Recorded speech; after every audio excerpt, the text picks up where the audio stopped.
Nous allons continuer aujourd'hui de nous connaître davantage et de parler de nos actions dont on a commencé à parler la semaine passée, où nous avons mentionné qu'avant d'accomplir une action, avant qu'elle devienne visible, nous faisons un plan, nous possédons un germe, et si ce germe est sain, si ce plan est correct, c'est que notre action va devenir bonne. Mais si ce germe est maladif, si ce germe est déformé, si ce germe est trop personnel, trop égoïste, notre action va devenir malsaine ou mauvaise. Et les causes de tout sont en nous.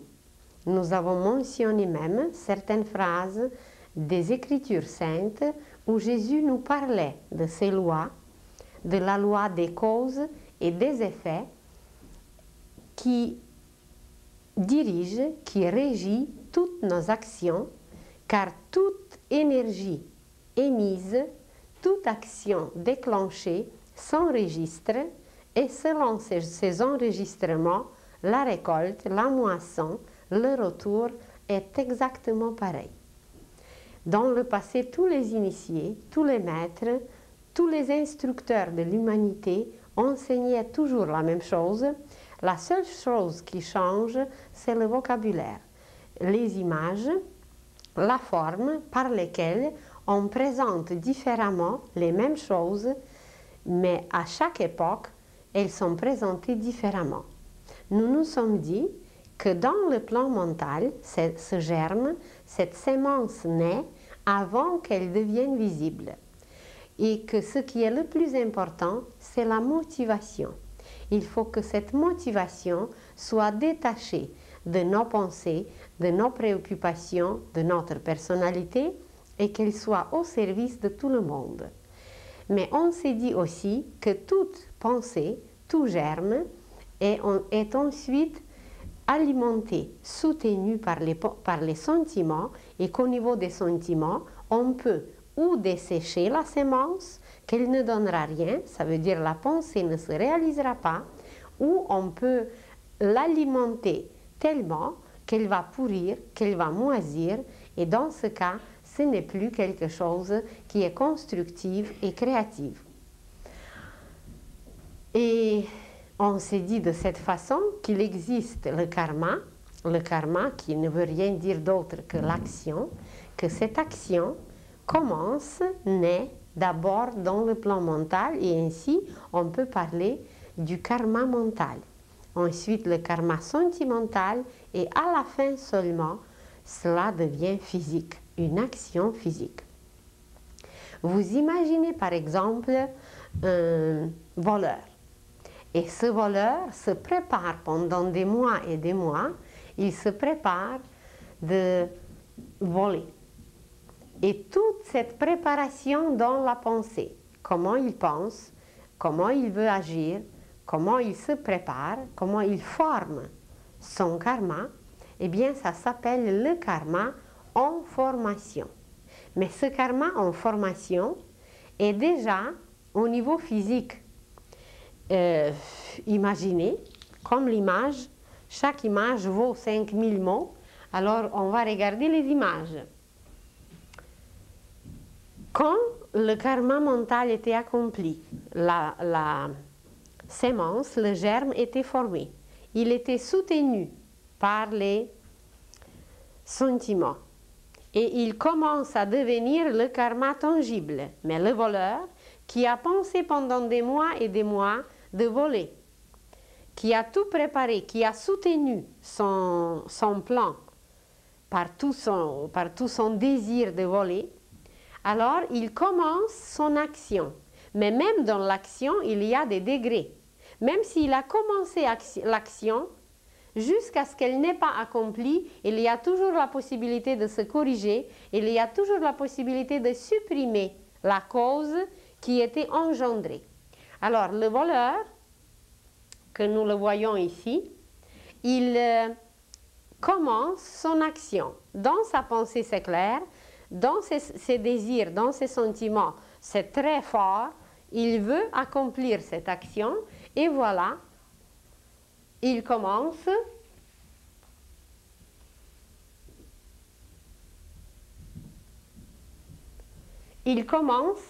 son action. Et ça s'appelle le karma en formation.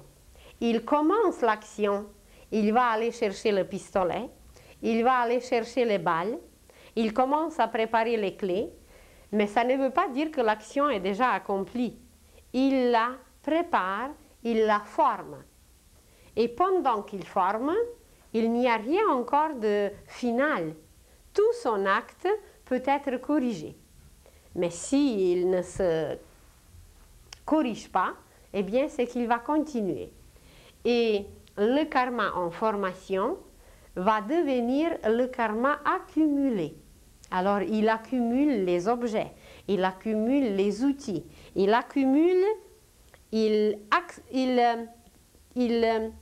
amplifie son action parce qu'il continue, donc il accumule son karma, tout est préparé. Le pistolet, les clés, tout ce qu'il a besoin pour accomplir son acte, et le karma accumulé quand il est décidé d'aller accomplir l'acte, d'aller accomplir son geste qu'il a préparé pendant des mois ou même des années. Mais même dans ce cas, ce n'est pas encore fait. Nous parlons là d'un voleur. Mais vous pouvez imaginer un criminel qui se prépare ainsi pour aller tuer quelqu'un. Un qui veut se venger et qui habite en Italie et qui va aller jusqu'en Californie pour tuer quelqu'un.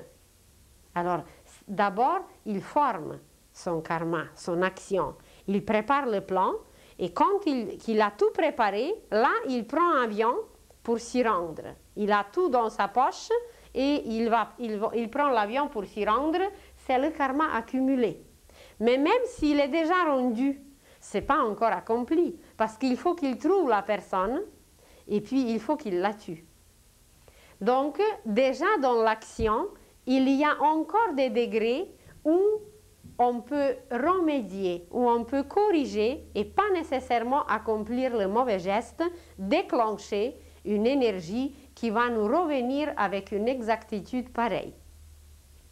Alors, dans le karma accumulé, disons le voleur prend tous ses outils et il est décidé d'y aller. Et voilà, il attend le moment quand c'est très propice, quand c'est le plus favorable pour lui. Imaginez la police en grève et l'électricité en panne. Alors, ça va être très favorable pour lui, pour s'y rendre. Et imaginez qu'il prend sa voiture. Tout est avec lui, rien ne manque. Et si c'était quelqu'un qui a fait quand même de très bonnes choses dans le passé, qui a accompli un service, le ciel, parce que nous tous, on a nos guides, on a les instructeurs qui nous observent, le ciel va lui encore envoyer un bon message pour l'assagir. Imaginez qu'en allant voler une banque, qu'il va avoir en route un accident. Et que voilà, l'accident, ce n'était pas le malheur, mais c'était un avertissement, un bon avertissement. Il va se retrouver à l'hôpital pour 6 mois pour réfléchir. Là, il sera calme et il va réfléchir. Et s'il a compris le message, il va dire « Mon Dieu, aide-moi de sortir de cet hôpital, je ne recommencerai plus jamais ce que j'ai voulu faire. » Mais si c'est un voleur, un bon voleur, alors il va attendre le moment de sortir pour pouvoir continuer la même chose qu'il faisait. Alors, avant que vraiment ça se fasse, il y a des avertissements qu'on nous envoie, il y a des messages qu'on nous envoie devant n'importe quelle situation. Nous recevons en tout 9 messages, toujours. Mais de ça, nous allons parler plus tard. Comment les messages nous viennent?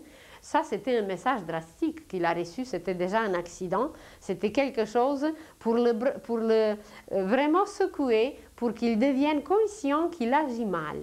Surtout si dans le passé, il a accompli des bonnes actions et qu'il a donné des preuves qu'il est capable de faire du bien.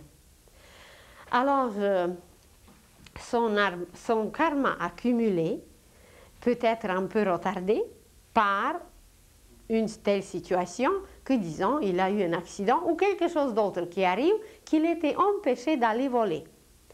Mais certaines ne sont pas empêchées parce que dans le passé, ils n'ont pas donné des preuves de bonté, des preuves de la volonté. Et dans ce cas, on s'occupe un peu moins d'eux. On ne leur envoie un message si compréhensible et si clair. Et dans ce cas, il va directement et il vole. Et voilà, quand il entre et quand il tire symboliquement, quand la balle est partie, eh bien c'est là qu'on ne peut plus remédier et le karma devient mûr. Et la troisième partie, le troisième point, la troisième catégorie dans l'accomplissement de l'action, de nos gestes, c'est le karma mûr. C'est accompli. On ne peut plus changer, c'est écrit, c'est inscrit. Vous écrivez une lettre à quelqu'un, et puis si vous écrivez votre lettre avec crayon à mine, c'est ça? Bien, vous tournez votre crayon, parce que de l'autre côté, vous avez une petite efface, et voilà, vous effacez ce qui était mal écrit. Mais si vous écrivez avec de l'encre, eh bien, c'est plus difficile d'effacer. Et c'est déjà écrit, et dans l'éther cosmique, tout s'inscrit d'une telle façon qu'on ne peut pas effacer. On ne pouvait pas effacer. On peut l'effacer seulement depuis que Jésus est venu sur la terre. Jésus nous a apporté la possibilité d'effacer le karma. D'effacer parce que, premièrement, il nous a apporté les possibilités de devenir plus conscients de nos actes, de nos actions. Il a expliqué dans les évangiles comment ça marche. Il a dit, vous récolterez ce que vous avez sémé. Dans cette seule phrase est exprimée une loi universelle qui forme une science, avec une exactitude dont on n'a aucune idée. La science des ondes. Des ondes, c'est à l'infini. Imaginez seulement notre musique, ici dans ce monde.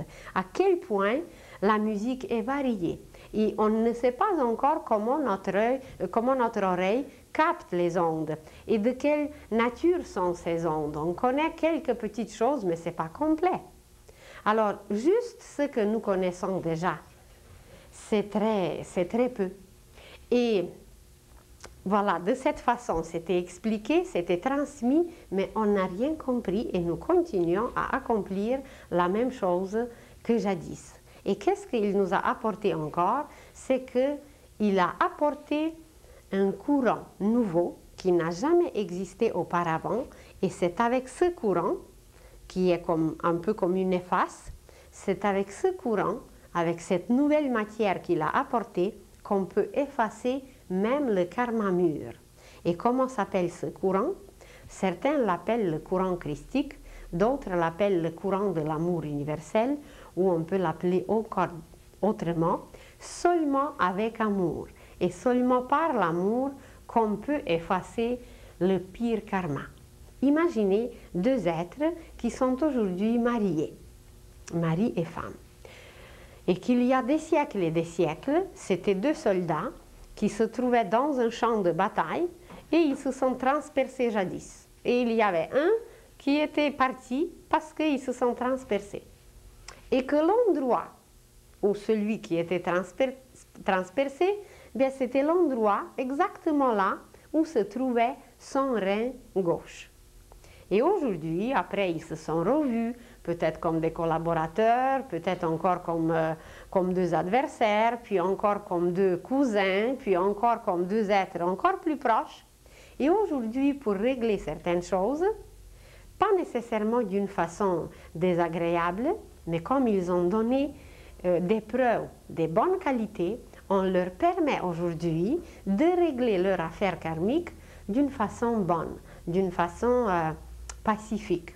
Et voilà, imaginez que le mari, qui était jadis transpercé, qui a perdu son rein, qu'aujourd'hui, un peu à cause du passé, un peu à cause de l'élimination, un peu à cause d'autres exagérations qu'il a fait dans le passé, alors tout d'un coup, son rein va être attaqué.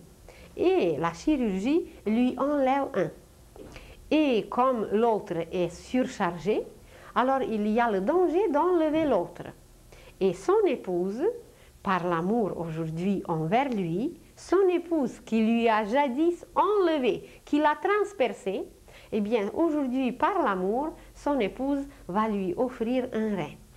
Alors par l'amour, avec l'amour, au lieu de se transpercer encore, au lieu de se bagarrer encore et au lieu d'agir d'une façon violente, ils vont régler leur karma, leur cause, par un effet pacifique, par un geste d'amour, parce que c'est faisable. Il y a beaucoup de cas aujourd'hui où ça peut se régler, où ça peut s'effacer, même un karma mûr, parce que auparavant, on ne pouvait pas accomplir un tel geste, mais aujourd'hui, c'est possible, justement à cause que Jésus a déblayé le chemin, et sur ce chemin, c'est facile de marcher pour nous aujourd'hui. La question du karma est extrêmement complexe, c'est toute une loi universelle qui est connue par les cultivateurs d'une façon naturelle, qui est connue par d'autres êtres sur la terre qui étudient cette question et qui la connaissent. Mais la plupart des humains, les masses, ne s'arrêtent jamais sur leurs gestes, sur leurs actions, et ils ne se rendent même pas compte que c'est eux-mêmes qui provoquent leur malheur, que la terre entière aujourd'hui, elle est la seule coupable de tout ce qui existe, de tout ce qui a été désorganisé, qui a été mal fait et qui a été détruit ou qui a été dans l'état tel que nous le trouvons aujourd'hui. Même nous avons mentionné la semaine passée les questions de suicide. La question de suicide, elle est aussi très très large, car dans ce cas, on accomplit un geste karmique qui va nous revenir. Nous avons mentionné qu'il y a quand même des cas différents. Si vous vous rappelez le cas d'un officier qui, pour sauver des milliers de soldats, il va s'enlever la vie. Nous avons mentionné le cas de quelqu'un qui est trop faible et qui va enlever la vie, mais c'est juste pour lui-même, que ce ne sont pas deux cas pareils.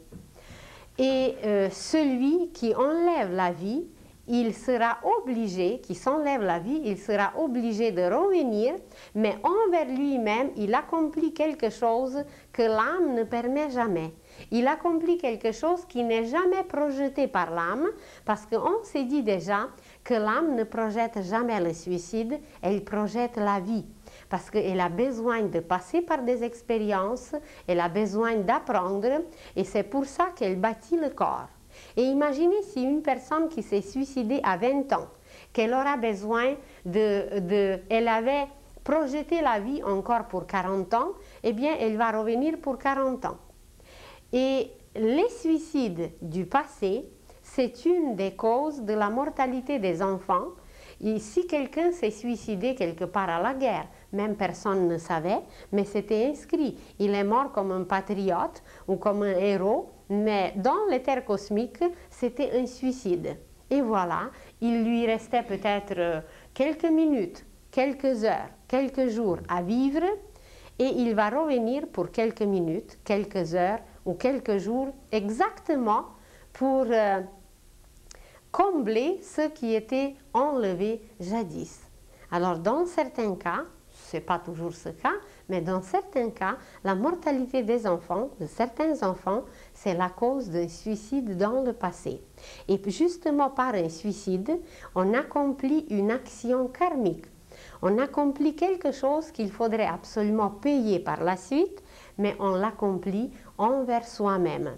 Et c'est quelque chose qui n'est jamais permis par l'âme, car elle projette. Elle choisit le bagage, le karma, si vous voulez, surtout le karma négatif.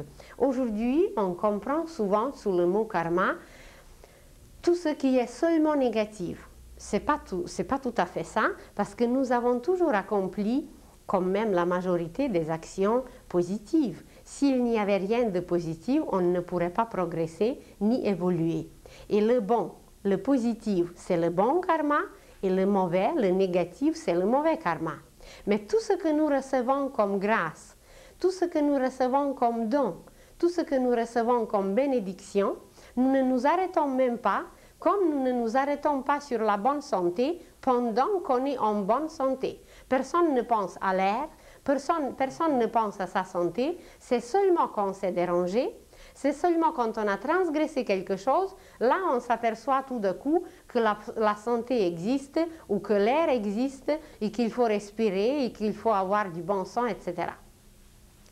Alors, dans le cas karmique, c'est pareil. Quand le karma est bon, quand nos conséquences sont bonnes, on ne s'aperçoit même pas qu'on a fait quelque chose, qu'on a fait des mauvais coups.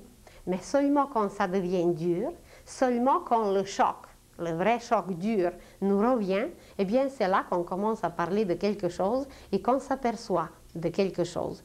Mais en réalité, la plupart de nos actions étaient sûrement bonnes, puisque aujourd'hui, nous sommes arrivés quand même à un degré de l'amour, à un degré de la compréhension, à un degré de la conscience qui sont quand même plus larges, plus évolués, plus élevés.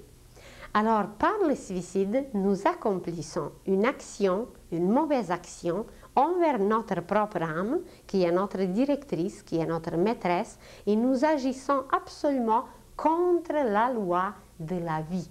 Nous supprimons le corps physique où le courant de la vie est enraciné dans le cœur, et pendant que ce courant de vie entretient notre corps physique, il faut le laisser, et tout ce qui est considéré comme le mauvais karma, comme nos mauvaises conséquences, est appelé dans le langage ésotérique comme bagage. Nos valises, symboliquement, représentent le karma négatif, tout ce qui est lourd à transporter, tout ce qui est lourd à porter, alors nous le considérons comme un bagage. Alors pour quelqu'un qui a beaucoup de dettes à payer karmiquement, ça veut dire envers beaucoup de personnes, envers plusieurs maris, envers plusieurs femmes, envers plusieurs êtres sur la terre, il a les dettes à payer, les dettes morales, les dettes d'honnêteté, les dettes, toutes sortes de dettes. Alors ce sont les effets karmiques, les conséquences karmiques, et personne au monde ne pourra le faire pour nous, c'est seulement nous-mêmes. C'est comme vous voulez vous rendre quelque part, eh bien, il faut qu'on se rende nous-mêmes. Pour manger, eh bien, c'est pareil. Personne ne peut manger à notre place. Pour respirer, c'est pareil. Personne ne peut respirer à notre place. On peut nous aider. On peut nous expliquer certaines choses. On peut nous apprendre. On peut nous éclairer. Mais c'est à nous de le faire. Et sur ce chemin de l'amour que Jésus nous a déblayé, eh bien, c'est à nous de marcher. Il nous a montré, il est venu de nous aider, il est venu d'accomplir quelque chose pour toute l'humanité, mais c'est à nous de marcher. Et s'il est venu, ça ne veut pas dire du tout que nous, maintenant, on reste les mains pliées et puis on ne fait rien parce que Jésus est venu nous a sauvés. Il a sauvé dans le sens qu'il a ouvert ce courant, ces portes, ou si vous voulez, dans le langage d'aujourd'hui, puisqu'on est dans un pays de neige, il a déblayé, il a défriché le chemin et il nous a permis de marcher facilement, de marcher bien et d'accomplir tout ce qu'il faut comme il faut. Et la question du karma est extrêmement large, on peut encore continuer à l'infini. Alors ce bagage que nous prenons, ce bagage que nous choisissons avant de venir sur la terre, avant de naître. Vous vous rappelez qu'on a parlé il y a quelques semaines de la salle de la sagesse par laquelle toute âme passe avant de descendre sur la terre. Il y a des seigneurs du karma ou des seigneurs de la destinée qui sont 24 et ils sont là qui président toute cette assemblée et nous y passons pour choisir notre future vie, sa durée, la place, les parents, le métier, etc. Et quand nous y passons, eh bien c'est là qu'on nous montre quel sera notre bagage. Et c'est là que nous l'acceptons, que nous acceptons de le porter. Et voilà, tout est prévu, tout est déjà sur les plans, sur le projet, et nous serons capables de le faire, nous serons capables de le porter. Et symboliquement, vous allez voir sur une image que vous allez suivre d'en haut vers le bas. D'en haut vers le bas, vous allez voir le karma du passé. Ça veut dire tout ce qui était produit dans le passé, nous le portons comme un bagage, comme un baluchon sur le dos. Sur le dos, le karma du passé. Vous voyez le petit bonhomme qui porte son baluchon sur le dos, c'est le karma du passé. C'est la personne qui s'occupe de son bagage, elle n'est aidée par personne, elle doit tout régler, elle doit payer toutes ses dettes. Et vous savez très bien comment ça marche à travers notre système d'aujourd'hui, à travers les dettes, les banques, les hypothèques et tout ce qu'on doit payer aujourd'hui. C'est que dès que quelqu'un dès que quelqu'un ne suit pas comme il faut, ne paye pas comme il faut ses dettes, eh bien il est poursuivi d'une telle ou d'une autre façon et ça peut aller jusque dans la prison. Alors le karma du passé, c'est ce bagage que nous portons nous-mêmes seuls sur le dos. Ça veut dire on doit régler tout ce qu'on a transgressé, qu'on a déréglé, justement, le mot régler, ça veut dire qu'on a déréglé dans le passé. Mais il y a des personnes qui ont accompli beaucoup de bonnes actions dans le passé. Il y a des personnes qui ont le karma ou le bagage moins lourd. Il y a des personnes qui sont capables déjà de servir et d'aider les autres. Et dans ce cas, une telle personne va choisir une famille. Imaginez une jeune fille qui est aujourd'hui dans une famille, ou jadis dans un cas où la famille est très très nombreuse. Et cette fille, elle était très serviable, elle était très bonne dans le passé et elle est suffisamment forte pour partager le karma avec sa mère. Sa mère, elle a encore beaucoup de choses à payer. D'abord, elle a 12 enfants. Deuxièmement, elle doit s'occuper de la famille. Troisièmement, elle a provoqué une maladie qu'elle est aujourd'hui peut-être paralysée. Et voilà, sa fille vient. Et pour libérer sa mère, pour aider sa mère, pour que sa mère s'occupe de la famille, et peut-être sa mère comprendra mieux le service, l'amour et d'autres choses. Parce que, imaginez que pendant 6 ans, c'était la mère qui était paralysée. Et sa fille, surtout l'âme de sa fille, parce que sa fille n'est pas consciente, mais c'est au niveau de l'âme que tout s'accomplit, après 6 ans de la maladie de la mère, qui devait être encore malade 6 ans, eh bien c'est la fille qui tombe malade, c'est la fille qui devient paralysée, et tout d'un coup la mère est correcte, la mère est guérie, et la mère s'occupe des enfants, et quand elle observe sa fille, eh bien là, comme c'est sa chair, comme c'est son sang, alors ça éveille en elle beaucoup de choses et elle commence à prier, elle commence à se questionner et dans sa conscience s'accomplit tout à fait un autre travail que pendant sa propre maladie. Parce que sa fille est belle, sa fille est jeune, alors c'est un peu autre chose que pour elle-même. Et voilà ce karma de la jeune fille qui partage avec sa mère cette tâche pour l'aider, pour qu'elle devienne plus consciente, pour qu'elle s'occupe de la famille et pour qu'elle paye ses dettes plus rapidement. Ça s'appelle tout simplement le karma partagé.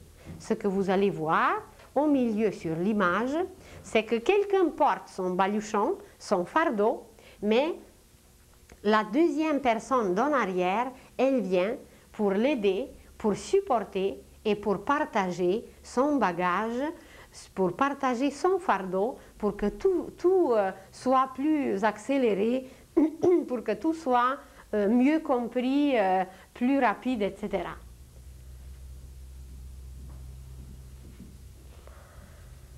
Et ce n'est pas encore tout, parce que comme on s'est dit déjà, qu'il y a des cas où ce n'est pas du tout notre propre karma.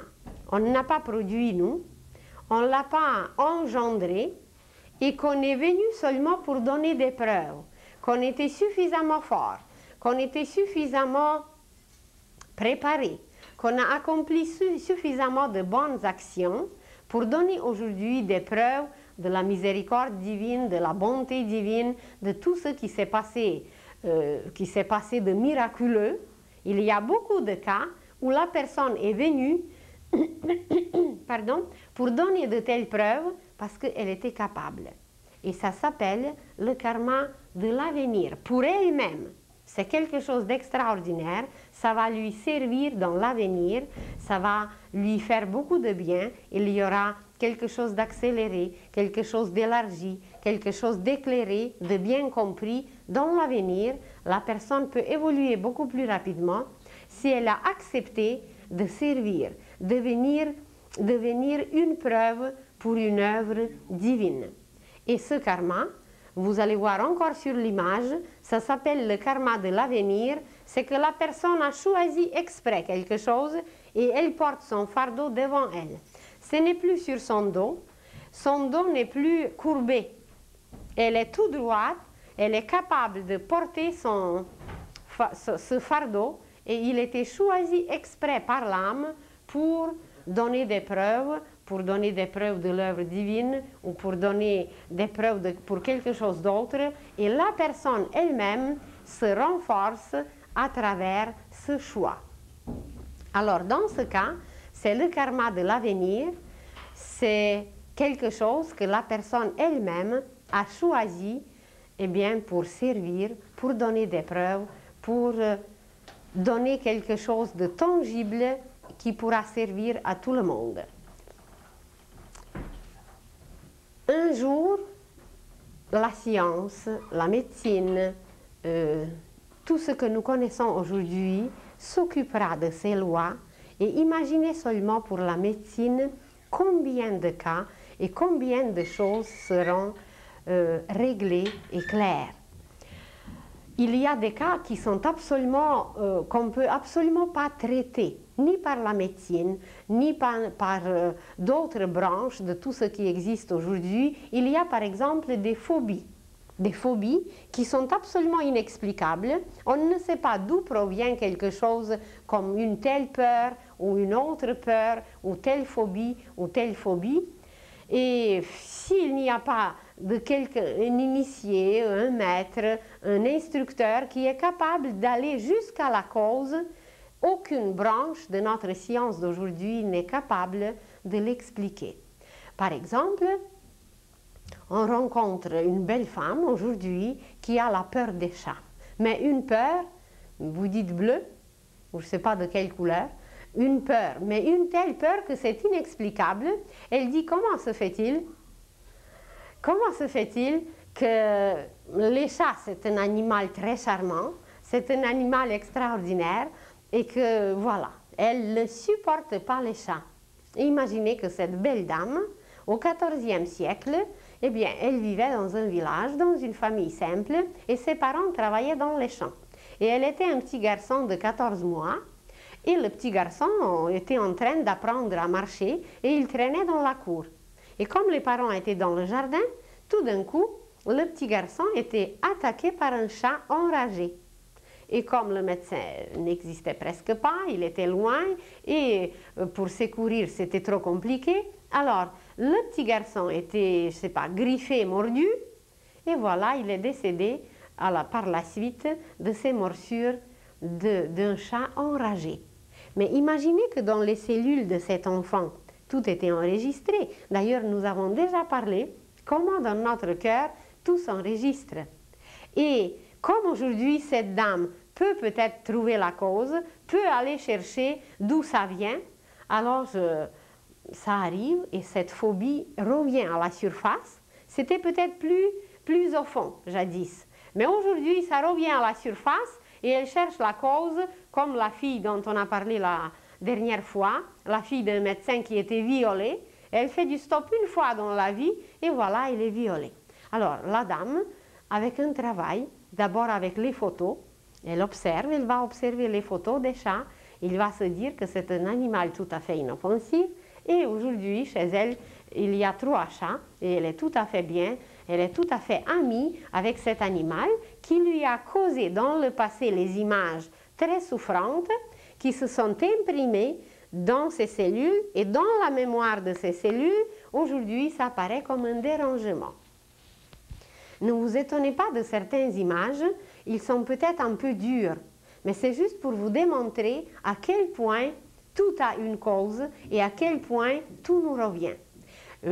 J'ai rencontré un homme assez jeune qui s'intéresse à la spiritualité, aux sciences ésotériques, à toutes ces belles choses.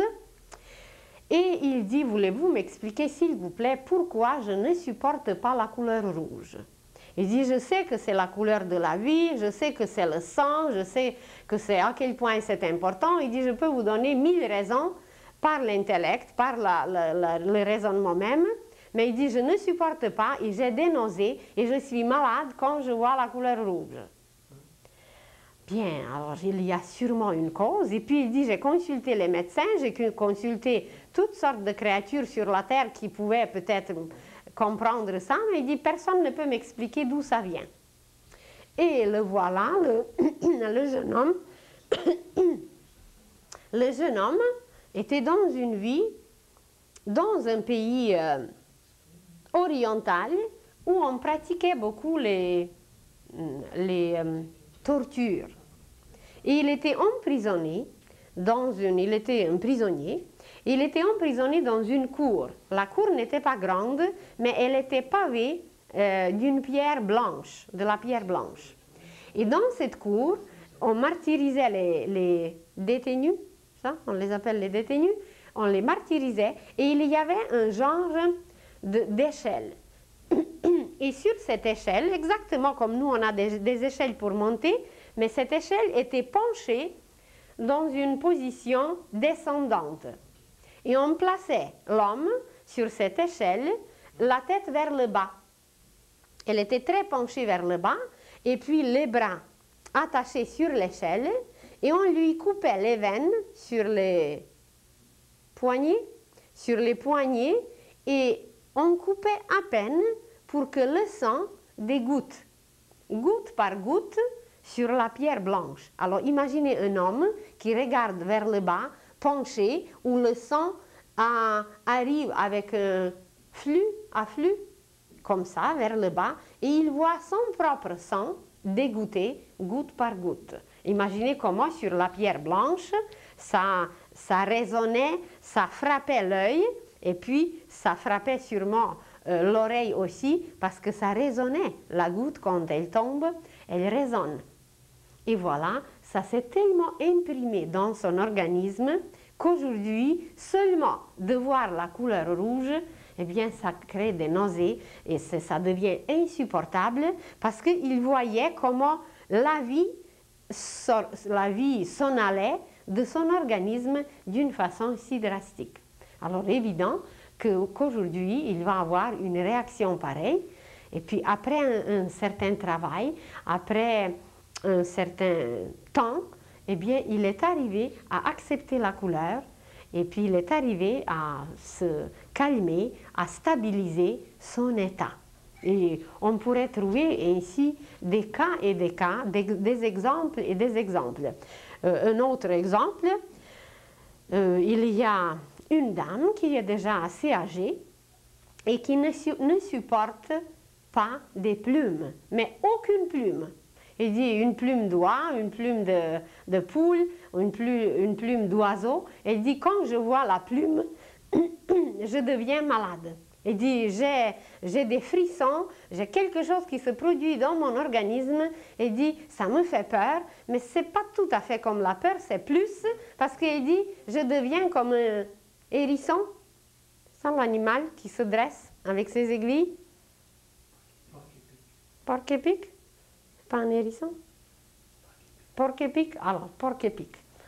Et elle devient toute irritée et elle ne sait pas comment se fait-il. Elle dit quand même, c'est un objet tout à fait agréable. Il y a les enfants qui aiment beaucoup jouer avec ça. Les oiseaux, ce sont des créatures admirables. Alors elle dit, j'aimerais bien savoir pourquoi je ne supporte pas des plumes et je deviens malade. Malade, toute irritée. Et voilà. Je la vois couchée sur le dos, sur un champ de bataille. Un champ de bataille, mais c'était déjà après la bataille, et le jeune homme, le jeune soldat, était gravement blessé. Mais il avait beaucoup de blessures, il ne pouvait plus bouger, et comme ses amis, les autres soldats, étaient déjà loin, il n'y avait personne pour l'aider. Et dans cette agonie, il était attaqué par les oiseaux qui venaient et qui arrachaient sa chair. Il était incapable de bouger, mais devant ses yeux, ses dernières images, avant de mourir, les dernières images, c'était seulement des plumes. C'était seulement les ailes et puis tout ce qu'il voyait, ce plumage des oiseaux qui arrachait sa chair. Alors imaginez à quel point ce qui s'est imprimé dans ces dernières minutes de la vie, à quel point c'était drastique, à quel point c'était dur. Et voilà, aujourd'hui, encore, le tonneau se renverse et ces images reviennent à la surface pour comprendre, pour éclairer et pour savoir, et en même temps pour nous donner un exemple, puisqu'on en parle, et je pourrais vous encore parler et donner des exemples et des exemples. Ça, c'est, disons, plus drastique. Ça, c'est quelque chose qui est dur. Mais il y a des cas, quelquefois même amusants, où vraiment la cause est dans le passé et ça devient absolument inexplicable. J'ai connu une jeune fille qui faisait les études à l'université et elle étudiait les phénomènes parapsychologiques et elle faisait une thèse sur les phénomènes de toucher les objets et d'après ce toucher, de les décrire. Alors, elle faisait sa thèse et elle devait décrire certains objets. C'est psychométrie. Et alors, dans ce travail, elle devait transmettre une bague à une de ses amies, une amie, et cette amie lui devait décrire qu'est-ce qu'elle ressent en touchant la bague. L'amie n'était au courant de rien, elle devait seulement donner la description, elle ne savait pas de qui la bague provenait. Et pour le faire, cette jeune fille a transmis la bague par sa tante qui connaissait l'amie. Et voilà, la tante prend la bague, elle la met dans son sac et 2 semaines après, la tante veut transmettre la bague, elle cherche la bague, il n'y a plus de bague. Elle dit, je sais très bien comment je l'ai enveloppée bien dans, je sais pas, dans un Kleenex, je l'ai placée quelque part dans un coin, et puis il dit, la bague est disparue d'une façon inexplicable, il n'y a pas de bague, je cherche partout. Il dit, c'est pas tellement la valeur de la bague qui me dérange, mais il dit, c'est quand même mal commode que je suis une personne adulte et que je ne suis pas capable d'accomplir un petit service de rien du tout. Et puis on cherche la cause, comment se fait-il? Alors il y a certainement une cause. Pourquoi la bague était perdue? Il dit, peut-être la valeur c'est 20 $, c'est pas ça. Il dit, mais c'est gênant. C'est gênant que je n'étais pas capable de faire ça. Et voilà, les 3 personnes, on les retrouve jadis, oh, je ne me rappelle plus, c'était je crois le 11e siècle, où la jeune fille qui fait aujourd'hui sa thèse, elle était une jeune femme dont le mari était un officier. Et comme le courrier était très lent, comme il fallait transmettre les dépêches, elle aidait son mari et elle était déguisée en homme. Et alors sur un cheval, elle allait là où il fallait pour transmettre les messages. Et un jour, elle passe par sa ville natale. Et elle aimait beaucoup ses parents. Elle n'avait pas le temps de s'arrêter chez ses parents. Elle voulait leur transmettre seulement le message qu'elle est en vie et que tout va bien. Et alors, elle regarde sa main et elle prend la bague et elle voit dans la rue un petit garçon, elle l'appelle parce que le père de ce petit garçon travaillait quelquefois chez son père. Elle dit, est-ce que tu connais le monsieur qui habite là-bas en haut de la rue? Ah, il dit, oui, je connais, mon père travaille quelquefois chez lui. Alors elle dit, tu vas lui transmettre cette bague et puis le monsieur va savoir de quoi il s'agit. Alors elle donne au petit garçon la bague. Et le petit garçon s'en va et la dame continue son chemin. Le petit garçon met la bague dans sa poche et puis en marchant, tout en se dirigeant vers la maison de monsieur, il tire la bague, il prend la bague, puis il la regarde, puis il la met encore dans sa poche, puis il la regarde encore. Puis tout d'un coup, il y avait une rue qui menait au marché. Et ça le tentait beaucoup d'aller vendre la bague.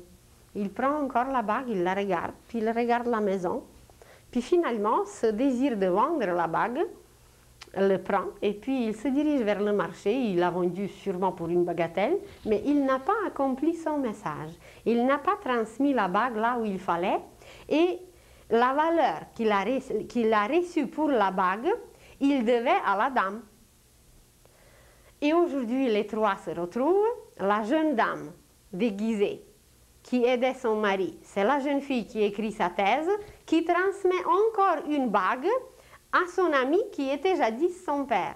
Et la tante, qui était jadis le petit garçon, doit payer exactement la somme qu'elle a reçue, mais en plus, et toute cette situation gênante, parce que que le petit garçon a profité, ce n'était pas grand-chose. Mais aujourd'hui, cette mesure de gêne va exactement correspondre à cet acte enfantin, et que voilà, par cette gêne, la tante va payer sa petite dette. Alors, ce sont des choses qui paraissent presque ridicules. On ne s'arrête jamais devant telle chose, mais comme la tante et ses deux amis connaissent déjà un tout petit peu certaines lois cosmiques, alors on peut aller chercher ainsi la cause de tout, de tout, de tout. Il y a les divorces aujourd'hui qu'on ne peut pas éviter. On ne peut pas éviter parce que c'est une affaire karmique. Il y a une jeune dame qui se présente et qui est très maltraitée par son mari. Aujourd'hui, elle dit c'est insupportable, je suis presque violée. Eh bien, elle cherche à comprendre et jusqu'à quand ça va durer. Et quand on regarde la situation, d'où ça provient et pourquoi c'est comme ça et qui est coupable, alors dans une autre vie, c'est elle qui était l'homme. Aujourd'hui, elle est une toute petite femme, toute menue, mais jadis, c'était un homme très robuste, un homme très fort, qui a traité sa femme, qui est aujourd'hui son mari, d'une façon mais absolument exacte. Il y a même les gestes, il y a même les situations qui se répètent presque, parce qu'ils ne sont pas arrivés à se pardonner ou à régler leur karma par amour. Le ciel les a mis encore ensemble, comme un couple, comme les êtres qui sont unis le plus intimement. Mais au lieu de s'accorder, au lieu de s'harmoniser et au lieu de régler tout avec amour et par amour, alors ils continuent à se battre, donc ils n'utilisent pas la voie, le chemin que Jésus a montré, que Jésus a indiqué, parce qu'on s'est déjà dit que le premier qui nous a indiqué le chemin de régler le karma par l'amour, c'était Jésus. Et il y a des cas comme ça à l'infini, qui sont causés dans le passé et les conséquences nous subissons aujourd'hui. Mais là non plus, on ne peut pas juger parce que nous ne savons pas quand c'est une conséquence et quand c'est une cause. Vous prenez un divorce, 2 divorces, très semblables. Mais dans un cas, ça va être une affaire qui va régler le passé, qui va payer, qui va complètement effacer le passé, ça va être une affaire réglée, tandis que dans un autre cas, c'est quelque chose qui commence. C'est une cause. Et dans un autre cas, c'était un effet. C'était une conséquence. Alors c'est pour ça, encore de nouveau, et encore une fois de plus, nous n'avons jamais le droit de juger. Nous n'avons jamais le droit de dire quoi que ce soit, seulement si nous voyons dans le passé. Et quand nous voyons dans le passé la vraie cause, ben, on n'a rien à dire. Parce que c'est d'une telle justice qu'on n'a qu'à s'émerveiller à quel point c'est bien fait, c'est bien placé, c'est agencé, ça le mot? C'est tellement bien ajusté, c'est tellement bien placé qu'on n'a absolument rien à dire, seulement s'émerveiller et se demander comment ces seigneurs du karma, ces seigneurs de la destinée, comment ils le font, quelle sorte d'ordinateur ils ont, d'une perfection absolue, où absolument tout geste, chaque action est enregistré avec une exactitude absolue et ça va nous revenir dans la même mesure avec une exactitude absolue. Et ce n'est pas tout. La prochaine fois, nous parlerons encore du karma, car il y a les maladies et le karma. Nos maladies, dans la plupart des cas, ou peut-être presque à 100%, c'est causé par un karma du passé, par une exagération, par un abus. On peut aller maintenant dans la question de la sexualité. Il y a la question d'homosexualité. Il y a beaucoup de questions qui concernent le passé. Il y a le karma féminin et le karma masculin. L'homme n'accouche pas, il ne peut pas mettre au monde un enfant. Mais la femme qui souffre, c'est le karma féminin. Mais l'homme qui revient dans une autre vie comme une femme, eh bien, il va être influencé par le karma féminin. Vous prenez aujourd'hui les mouvements féministes, vous prenez aujourd'hui tous les combats qui se passent sur la terre. Vous savez que l'homme, il représente la volonté. C'est son mental qui est fort, c'est l'activité. Tandis que la femme, symboliquement, c'est la réceptivité ou passivité, qui est la réceptivité. C'est le côté lunaire, c'est le côté imaginaire. C'est tout à fait une autre polarisation. Alors, à cause de cette polarisation, à cause que les courants agissent différemment sur nos corps, sur nous, alors il y a le karma féminin et le karma masculin. Ensuite, on va parler la prochaine fois du karma personnel. Ce qu'on a vu sur la petite image, le fardeau que nous portons nous-mêmes. Il n'y a personne d'autre, seuls nous-mêmes, on peut le régler, on peut mettre tout en ordre. Mais vous prenez par exemple la grippe. On ne sait pas que la grippe, c'est un karma collectif. On ne paye jamais seulement pour nous-mêmes, on paye toujours un peu pour tout le monde, parce que toutes les maladies contagieuses représentent un karma collectif. Vous prenez les Juifs, par exemple, c'est très visible comment ce peuple a un karma commun. C'est ce peuple qui n'a pas compris le Christ.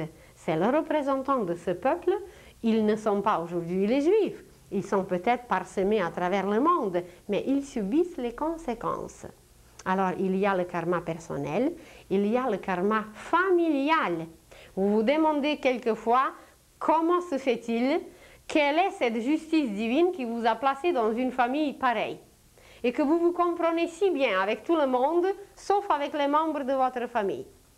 Eh bien, il faut le savoir que nous avons choisi la meilleure famille qui nous permet d'évoluer le plus rapidement possible et le mieux. Et plus c'est dur, mieux c'est, parce qu'on se cherche, ça nous gêne, et puis on cherche, on essaye d'avoir des explications, des éclaircissements, et voilà, ça avance plus rapidement. Alors, il y a le karma familial. Et là encore, on pourrait parler de l'égrégore familial qui est aujourd'hui extrêmement puissant et qui agit sur les suicides. Donc, on va encore continuer de parler de ça. On va encore détailler davantage la question du suicide parce que c'est extrêmement vaste. Il y a les suicides collectifs. Il y a les suicides qui sont dirigés par des désincarnés.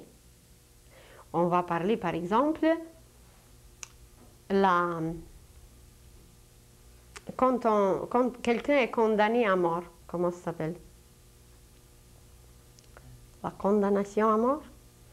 Alors quand la condamnation à mort supprime le corps physique, mais l'homme reste avec ses désirs, et ces désirs, il essaye de les réaliser après.